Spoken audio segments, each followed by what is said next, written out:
સાબર ડેરીના સાધારણ સભામાં ભાવફેર મુદ્દે હોબાળો થયો છે। સાબર ડેરીએ વાર્ષિક ભાવફેર જાહેર કર્યા બાદ બબાલ થઈ। અગાઉ સાબર ડેરી દ્વારા 258 કરોડ રૂપિયાની જાહેરાત કરવામાં આવી હતી। જો કે આજે સાબર ડેરીએ બીજા તબક્કાના ભાવફેર પેટે 344 કરોડ રૂપિયાની જાહેરાત કરી છે।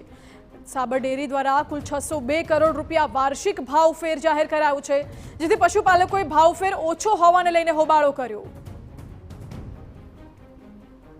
એટલે અમારા પશુપાલકોને 140 રૂપિયા રકમ ભાવફેરના નિમિત્તે રિફંડ મનીના નિમિત્તે ચૂકવવામાં આવી છે।